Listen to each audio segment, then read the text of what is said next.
I want to welcome everybody. I am Mary Hinkelman, the Executive Director of the Bowling Green Chamber of Commerce.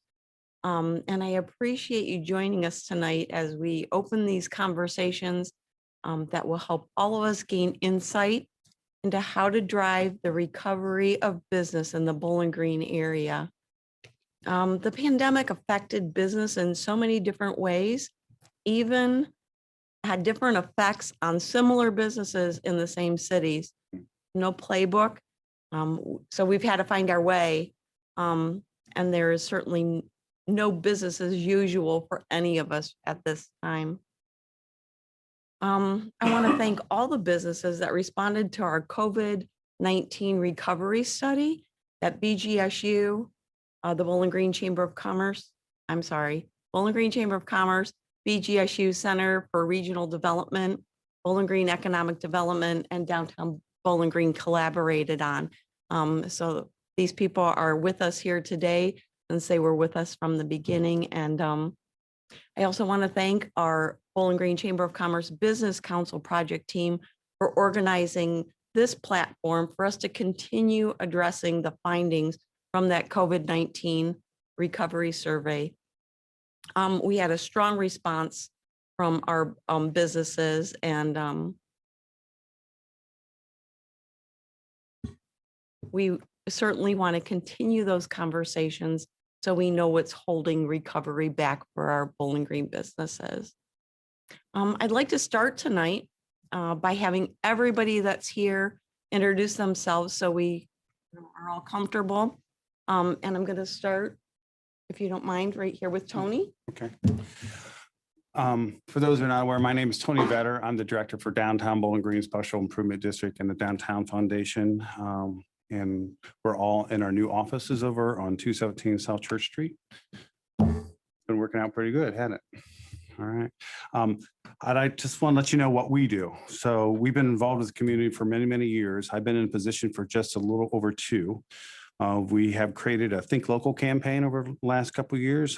It's where you shop, dine, and explore. We worked with the city in creating and maintaining the designated outdoor refreshment area, which is known as DORA, and is doing very well downtown, and the outdoor parklet project, which you more than likely will be finishing up this month, and you'll see those either out at the end of this month or 1st of July. And that runs from Memorial Day to Labor Day. We also do promote the Downtown BG Live. That's the new concert series we're doing during the summer. It's free for anybody that wants to stop by. Just bring your own chair. We do the art walk in April. We also are part of the Worcester Green project that is now complete, and we'll hope to have an event for that to recognize all the people that put that work together. We wanted to do that last year, but COVID put some brakes on that.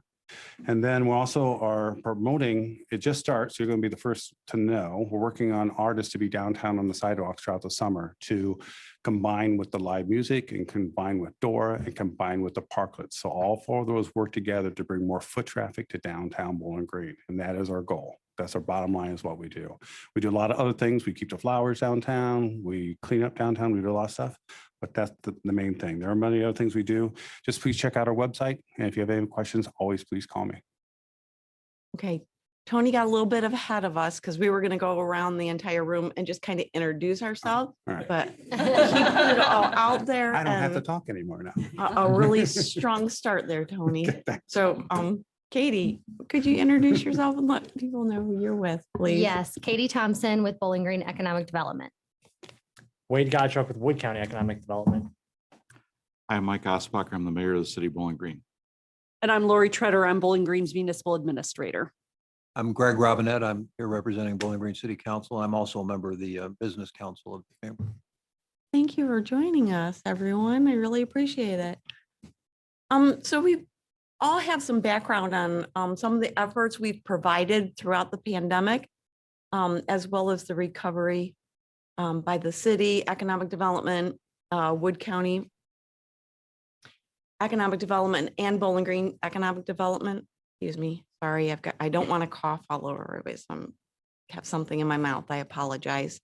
I want to give each of the organizations a minute to give us a brief recap on some of these things that have been initiated. So Since I'm You want to go done. again? No, since I'm done, Katie. Thank you. Okay, so you want me to address kind of COVID Just to- recovery initiatives? Mhm. Okay, Please. so I'll just touch on a few things other than kind of the glaringly obvious things that were, initiatives through the federal government. What we really tried to do was conduct site visits with our local industries. And obviously during the pandemic, those were virtual, but our big focus was to meet with our local industries and figure out what their needs were, what the pain points were.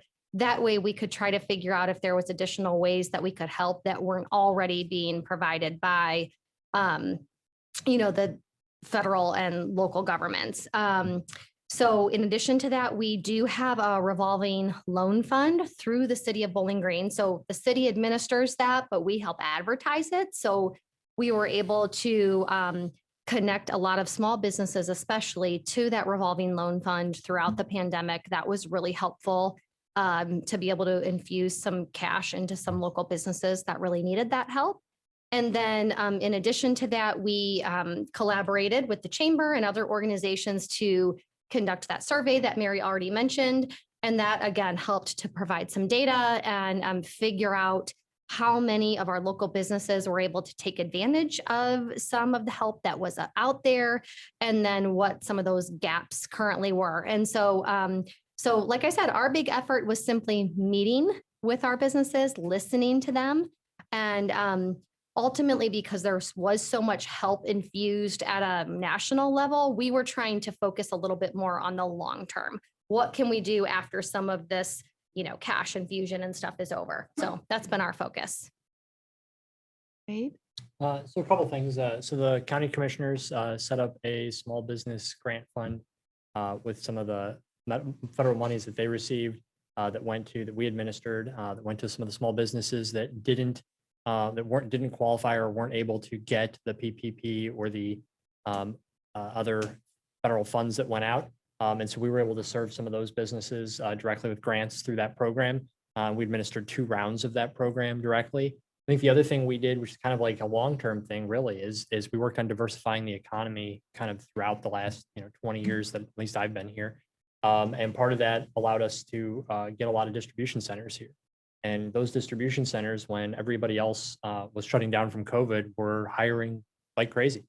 And so Amazon has over 3,000 employees, and they were hiring during the pandemic.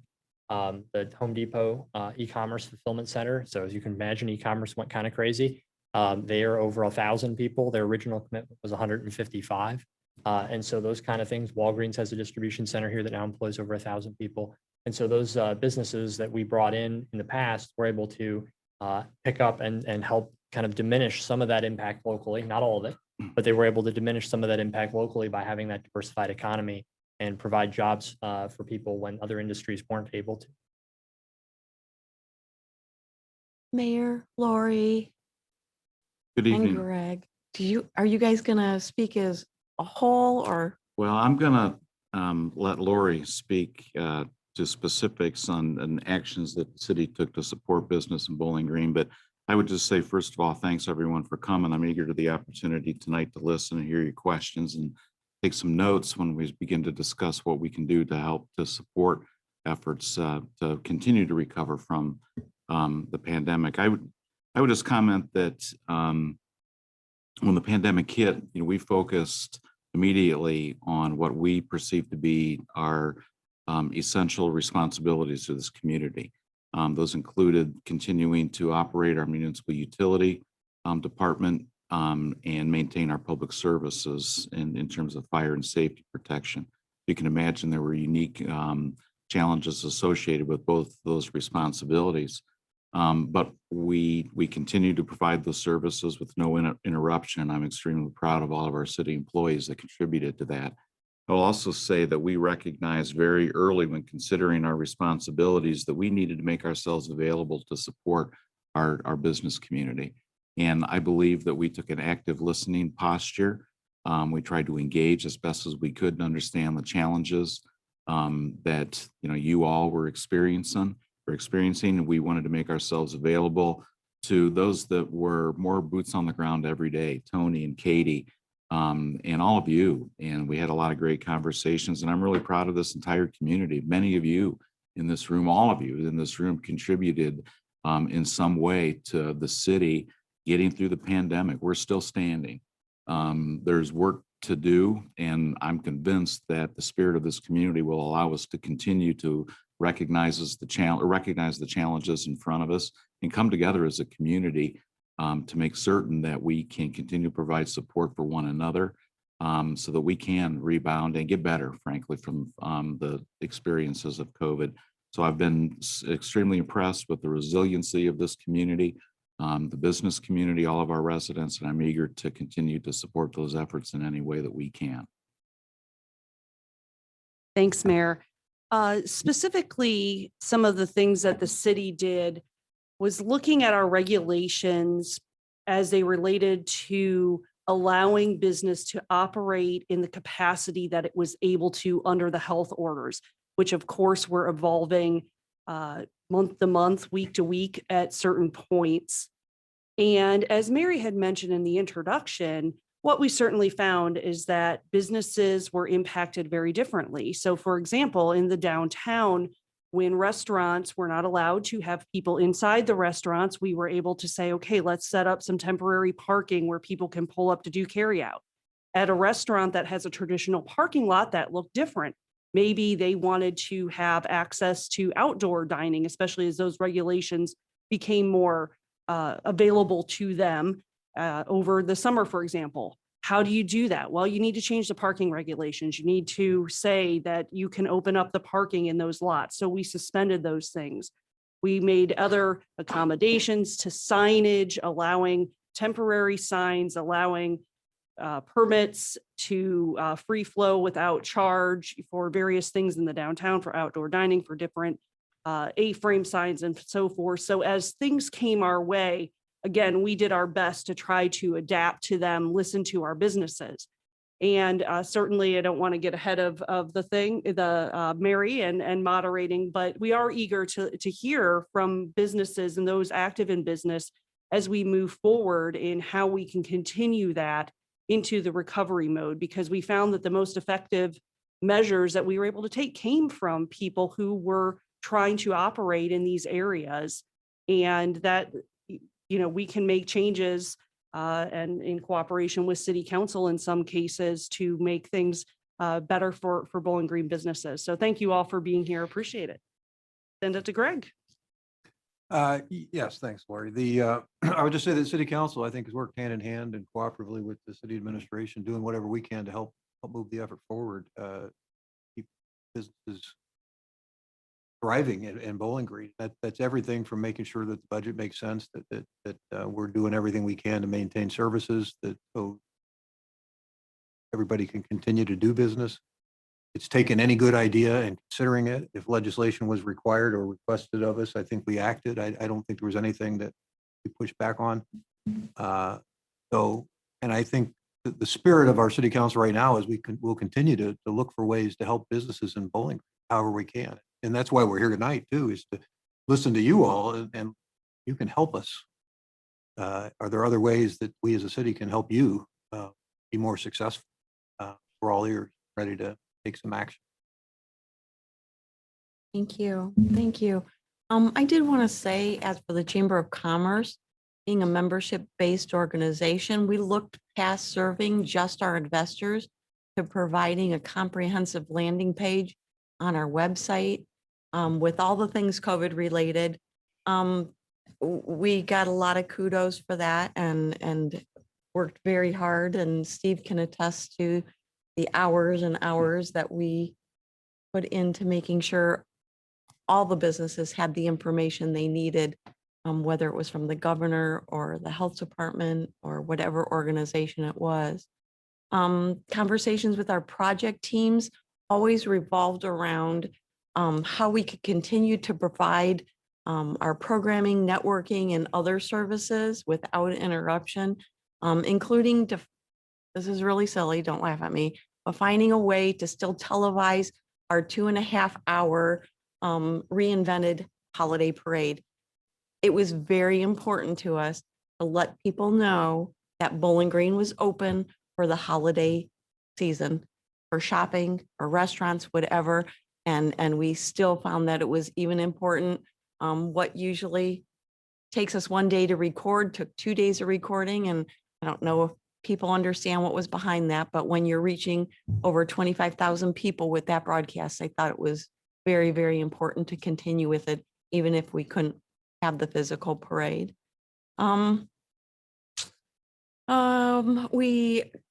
We did and we continue to campaign about shopping local, doing business local. So that's always first and foremost for us. I want to say that I've never been so grateful for the pool of resources we have available to us throughout this pandemic. If you said you needed help with something and we mentioned it to somebody, it seemed like there was always a resource for us to fall back on. So with that said, I do want to open the floor to questions that anyone here has. And I guess I think I could refer to the survey, and like one of the first things that I'd like to put out there, if you guys don't mind me starting the conversation, that from those survey responses, one of the most important thing to our employers was their employee welfare. And we found that so astounding when that came through on the survey results. And I guess I'm curious how everyone's dealing with their employee welfare at this point. And we do have Ben Robinson with the health department here in case there are any health department related questions that would need to be answered. Number one, guys, don't let me down.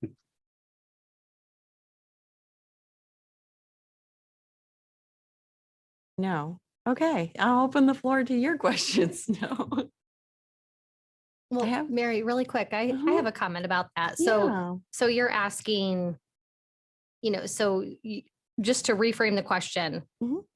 those who submitted the survey were concerned about employee welfare and how to Yes. maintain that? Yes, and if you recall, those survey results came back in January. So the climate has changed quite a bit.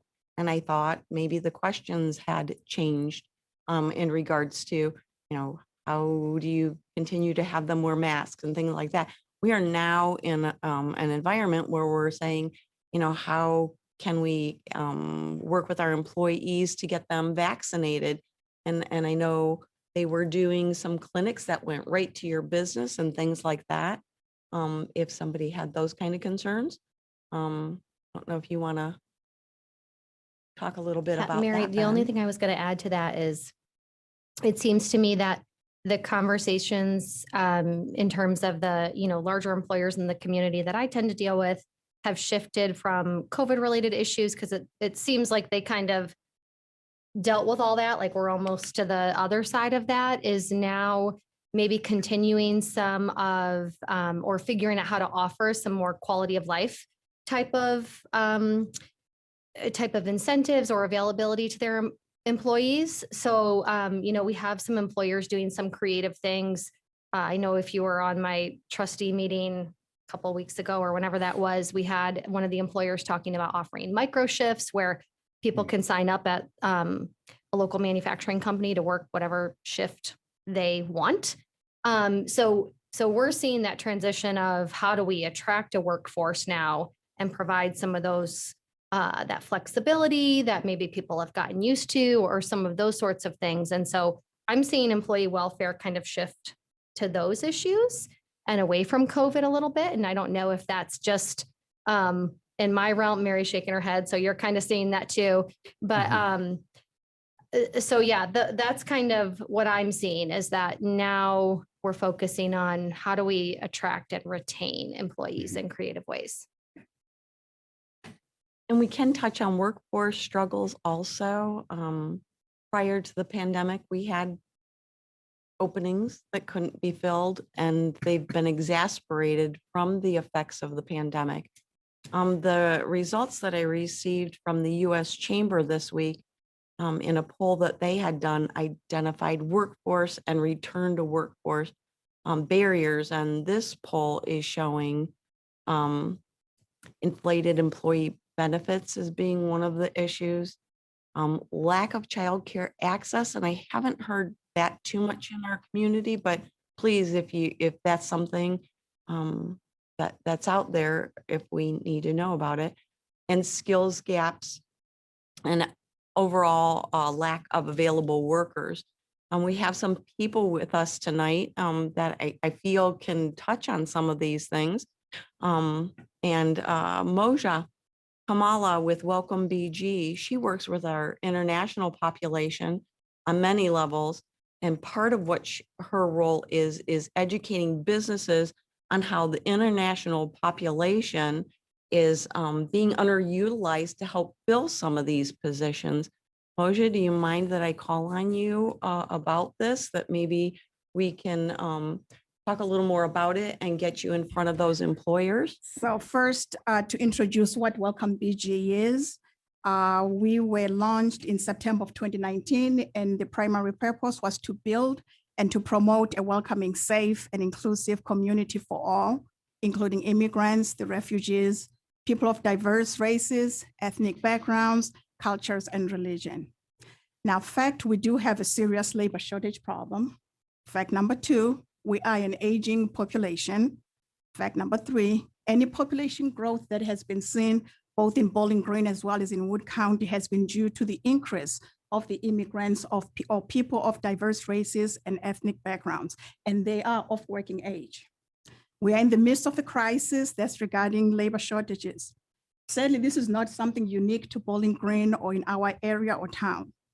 The towns in similar situations that have moved the needle in this at all have had to seek and embrace unconventional solutions.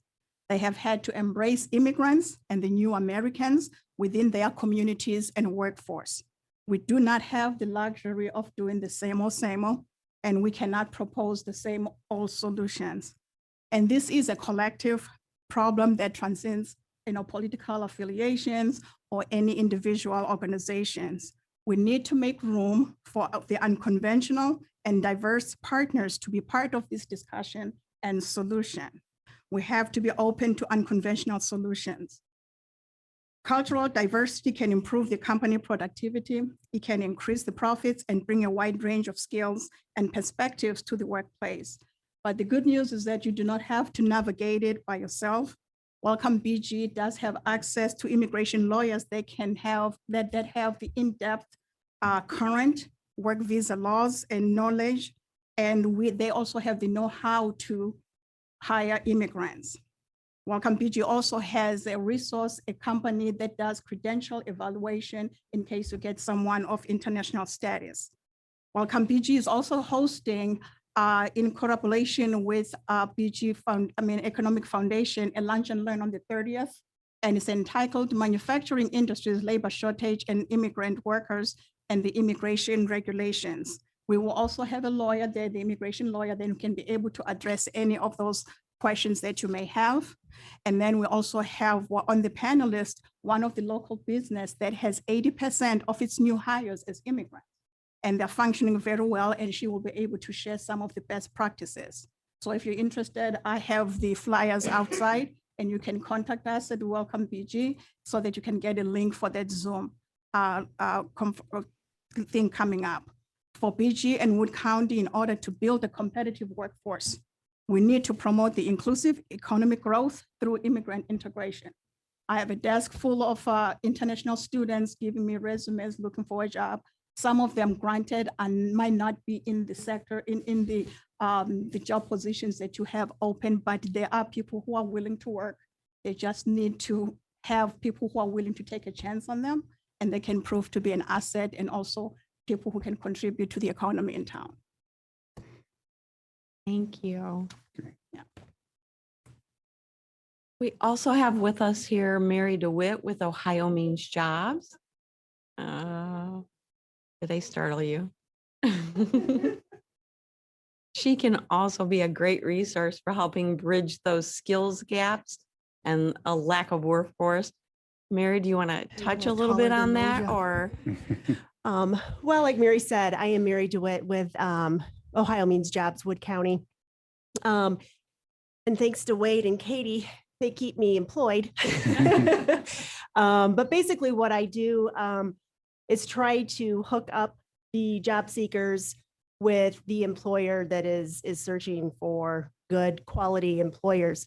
That's a little tough right now. I know the $300 is getting taken away on unemployment, but I don't know if that is really what our issue is. I think it's childcare, which I'm working on a project about childcare.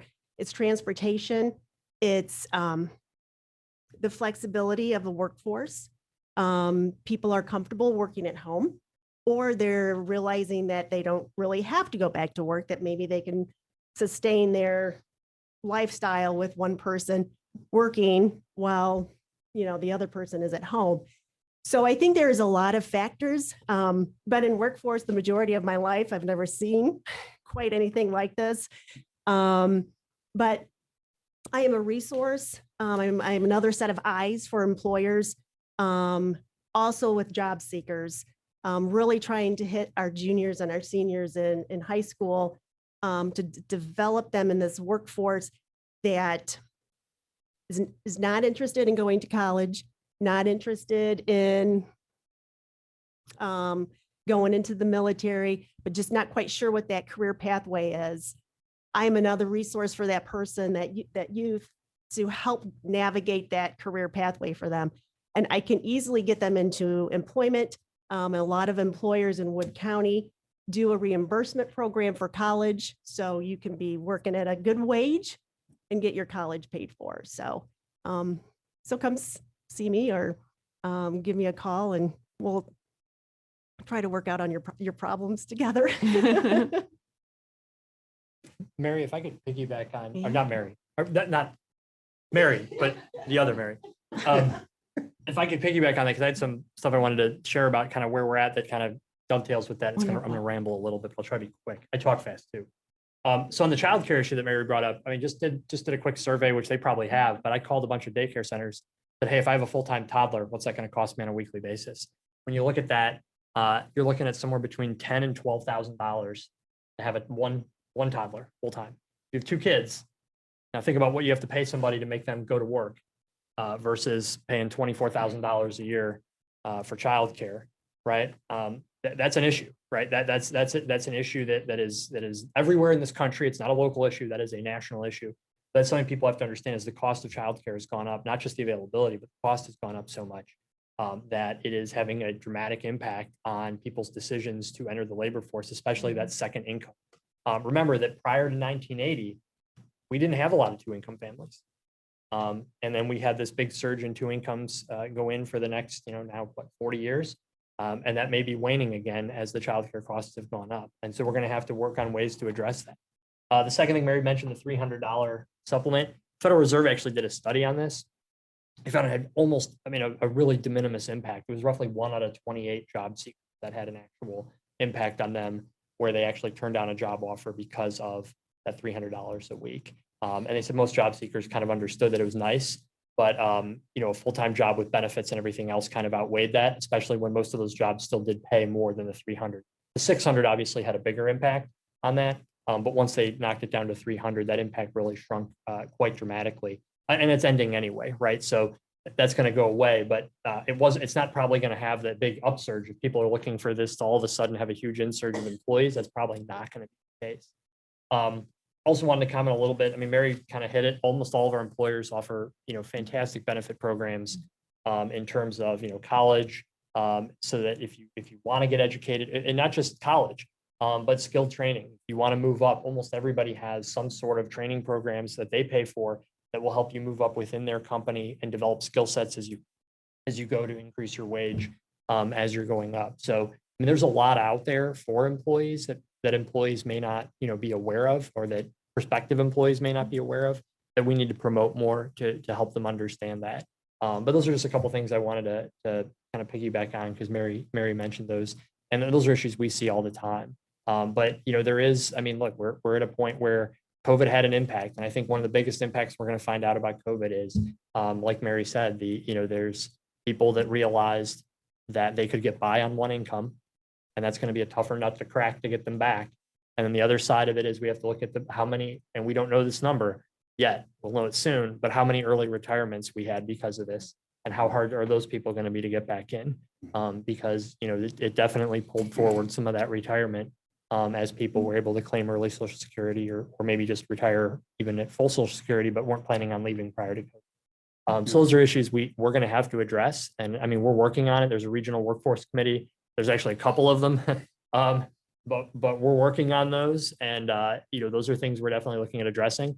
And I know the mayor and I were talking beforehand, and housing is another big issue. If we really want our communities to continue to grow, we're going to have a way to provide affordable housing to get people, to attract people here, or to keep people here once they kind of leave their parents' houses. And so those are just some issues we all have to look at. To piggyback on that just a little bit, and what Katie said too earlier is about retaining employees. And so this is actually it's a side effect of what we were doing for downtown. So Dora, last year we did 1,000 cups, but it was COVID. Okay. This year we went through 1,000 cups in the first weekend. Okay. It's not even comparable. Then the parklets, bringing people outside to dine, creating a deck outside, right? The downtown live music, giving a reason for people to come downtown, to create an atmosphere where people want to work, live, and play.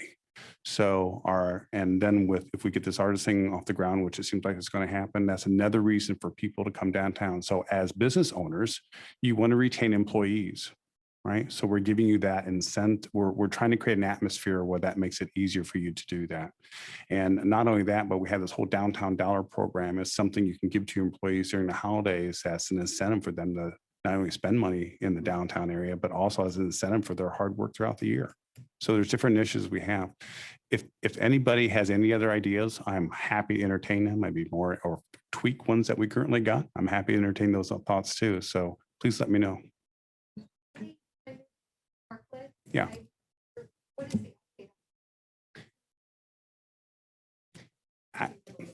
Actually, the parklets are on schedule based on the committee that's been put together for that. I actually get to go see those Tuesday. The wood has been, all the materials that go along with that project you should see those by the end of this month or the 1st of July. So we are on schedule. Yeah, this is a brand new program in Bowling Green. As you can imagine, there is a great deal of work required to consider all of the safety implications. Frankly, they're going on a state route in downtown Bowling Green. We worked really hard to work with those that were interested in investing in a parklet to develop a program that includes design specifications that address safety needs. And also we put it through a very systematic administrative review through multiple departments to make certain that we were considering all of the safety aspects. From the city side, we quickly got our head around the idea of embracing the concept, but from our perspective, public safety was a very significant part of it. So again, those processes, I believe, were also undertaken in Sylvania and in Toledo. So, I just think that it was important that we consider it thoroughly to make sure that when we did it, we were doing it right. So, yeah, it takes time. But Tony has been working with a couple of members of city council, and they're going to come pretty quick, and we're eager to see how they work out. I can tell you, Gail, that I had no idea how much work we were getting into at the beginning of this project. We had an idea, but I can tell you everybody in that committee has stepped up and more than tripled the amount of time they thought it was to actually stay on schedule and get that project done. So, but thank you for asking. Planning is that they're going to be done by the end of June and even brought out by the end of June. If not, it'll be the 1st of July. Yeah, so the 3 entities that will have one for this year are Grounds for Thoughts, Kebabits, and Juniper. And they're all being built at the same time. We want them all to come out at the same time. So it is, you wouldn't believe the enormous task this has been. And it's actually the amount of volunteers. This has all been volunteer work too, that people have donated, and it's just incredible. And we're being able to provide these to these businesses to help them out. Sure. Come out of initially, I thought that's what I was going to be doing, was the bank, right? I was going to be take the money in that Jeff was collecting, but it became much more involved with that. We all took on extra responsibilities just because we wanted to stay on time frame. So if anybody wants to donate to the project, you can go to our website, downtownbgohio.org. There's a place for that. And starting next week, we're going to have a PayPal link to that also, to make it easier for people that want to do the $5 or $25 donations, just to make it a little bit easier for them. But we have raised enough money to have parklets for those 3 businesses within a couple of weeks. Which says a lot because the cost of lumber is really extensive right now. Yes, it is. I went to buy one board the other day to help with one of the corrals that needed some work, and it was just one board, cost me over $10. Yeah. For a 1x6 by 6. Easy. All right. So the American Rescue Plan, I do have a question that I want to put out to the city, or maybe an idea, that sort of thing. And just to give whoever's here an idea of how we might go about putting this in front of the administration, or me speaking about it now, if that's good enough. But so attracting people to stop and stay in Bowling Green is really important for business here. Hotels or restaurants. Could the idea of installing electric car charging stations at our hotels and close to our restaurants be something that would make us more attractive for leisure travelers and business travelers? Is this something that could be considered as a part of the American Rescue Plan funds? Since it will be something that will sustain, it'll be infrastructure, being on private property, not public property, does that have a hindrance? I'm just curious about that. I know there's a huge demand for electric cars who travel. They plot where they're going to stop for lunch by where they can charge their vehicle. They plot out where they're going to stop to stay overnight by where they can charge their vehicle. This came up in conversation at our business council meeting, actually, when we were going through some of the things, and they said at the hotel they stayed at, they had 6 car charging stations, and one station after another, when one would leave, another car would pull up to charge. It's a realization that that's the way vehicles are headed, and I'm just curious what your thoughts are. And again, if there's an idea someone has other than that on the American Rescue Plan, how they might present it. Well, let me provide a little bit of great background information, if that's okay. Yeah. So use of ARPA funds is it's complicated, and we're continuing to receive updates on guidance that we're receiving from the U.S. Treasury Department, and they are creating a good number of restrictions in terms of identifying allowable expenditures. So it's an ongoing process and we've already we received end of May, I think it was, or first part of May, 151-page document that many of us have read multiple times. It's and since the release of that initial document, we have received several updates that frankly are not providing a great deal of clarity. Just the opposite. They're creating a more cloudy and atmosphere in terms of understand what we're going to be allowed to spend the money on. So we're continuing to work really hard to monitor, that information. In the meantime, we are beginning to consider how we can utilize these funds to best impact the entire community. So not long ago, I communicated to council some of the preliminary thinking that we're developing that's going to guide some of these decisions. So I kind of thought this question might come up. So I brought this information that I presented to council. So I'll just kind of go through it. Some of the guiding principles that we've established is that the use of the funds will, we're considering those one-time use. And we're going to create a focus on capital projects that improve the quality of life of Bowling Green residents and make it easier for the city to deliver high quality service to the residents.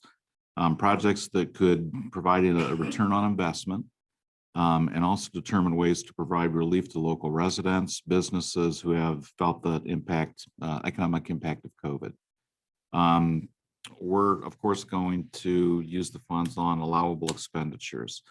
We're going to be careful to avoid duplicating programs that are being developed by other political subdivisions. There's a great deal of capital coming into the economy and a great number of political entities, and we want to be careful that we're not duplicating programs. We also want to make certain that whatever we do is going to have a community-wide impact. So we've developed some basic categories that we're going to begin to fit considered projects under, similar to what you mentioned, Mary. So the broad categories that we're considering would be neighborhood development and community assistance. We want to invest in, in the Bowling Green community in our neighborhoods through residential underground infrastructure improvements, paving, and fostering an environment for residential development by investing in the need for infrastructure such as water and sewer lines. We want to expand on current housing grant programs such as elderly home repair, rental rehabilitation, and consider increasing the level of support to social service programs through local nonprofits. Another category is livability, accessibility, and enrichment. We want to work, among other things being considered, will be a multi-use path to create a bicycle pedestrian link to and from the community center to Cogan's Crossing and the high school, and expanding sidewalk replacement within neighborhoods. We want to consider making investments in our park system, such as pedestrian path around the city park, develop a fully ADA accessible and inclusive playground, invest in our public safety services by improving infrastructure at the police station, which would also include a public restroom for the downtown area. We're going to consider expanding our green initiatives by installing additional charging stations in downtown public parking lots and working with private businesses to create incentives for electric charging stations be installed in private parking lots. Another category is job creation and economic development. We want to expand Bowling Green community's ability to attract high-paying jobs by investing in needed infrastructure within existing business parks, actively seeking proposals for the development of the city-owned corner at Manville and Worcester and relocation of city facilities from that site, and also seek opportunities to assist local businesses. And I envision that there will be a great number of opportunities for us to invest specifically in the downtown area. And city financial stability. One of the identified uses for ARPA funds is for revenue replacement. We did experience significant revenue replacement, income tax revenue, revenue loss during the pandemic. So we'll consider that use as well. We'll also identify opportunities to reduce debt obligations, which frankly, I don't think is going to be allowable use based on what we're hearing right now. But we're going to consider ways that we could potentially invest in facilities upgrades to improve the community's emergency medical response and fire protection by looking at possibly investing in aging vehicles and equipment within the fire division. So that's just our initial thinking. A lot of those things that we discussed may or may not end up being allowable expenditures. We hope that some of the things that we've talked about will qualify. So again, we're open to ideas. I would welcome any feedback that any of you might have in how we can best utilize these funds to make a significant impact on the community. I think that all of us would likely agree that this is a historic opportunity for us to invest in the community. And I think that we need to be mindful of our responsibility to use those funds responsibly, make certain that we're using them in a way that's going to have a long lasting and foundational impact on the city. So that's our current thinking, probably more than you wanted to hear. I apologize not for at that, all. but all. again, I'm, open to any questions or thoughts that you might be willing to share. You all know how to get a hold of us via email. If not, it's on the website, but we'll be eager if you want to share some thoughts via email. We would welcome those as well. Thank you. Thank you. Gail, I'm going to put you on the spot now, just because you're a downtown merchant and I know that they're doing a lot of things in the downtown to start encouraging traffic, and I'm seeing people come down. Katie, you're a downtown merchant also. I don't want to leave you out of this question. Anyone else? Got Well, restaurant. Artie and Yes. Tim, Artie and Okay. Tim also. So I know to be profitable last year, you all had to start adjusting your hours. And when people are starting to come out, what kind of things do you need to see to start opening up longer hours? Is there something we need to hear about to help that opportunity for you to extend your hours so that we can have these people that are now coming out for the Downtown Live or the Dora program and things like that? Instead of just window shopping, I'd like them to come in and maybe spend a little money in your shops or restaurant. Gail, I can piggyback on that. So we actually didn't, so I also own a clothing store in downtown Bowling Green, but, and we did not reduce our hours during COVID other than when we had to be closed. But we've always closed at 6 o'clock. And I do think that now with some events happening and the music on the weekends, that if we did decide to open later, it would be nice to do that collectively. I think that would make the most sense. So, maybe we all collaborate, and maybe it is time with, I think you're right, Gail. I think people are ready to come out. I just ran a report of the last 3 months and definitely, could see that increase in May over, March and April. And so if it's time to do that, I think doing that in mass is going to be more effective. Mark?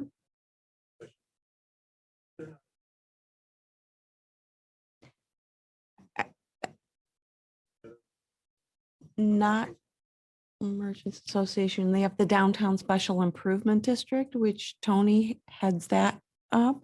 Yeah. There's no association that I'm aware of, No. no. I do have a question because I get asked this a lot and I don't have the answer to it. Your event that you did over the past few years, you think that's going to come back, or are you guys still? Yeah, just to kind of tag on to that, a lot of people don't realize the planning that goes into those type of things. So although we had to cancel those for this summer, we have a meeting already scheduled in the fall to make sure we're on track to hopefully bring those back next year. So that's our intent right now. We're looking forward to it. And volunteers can sign up here, right?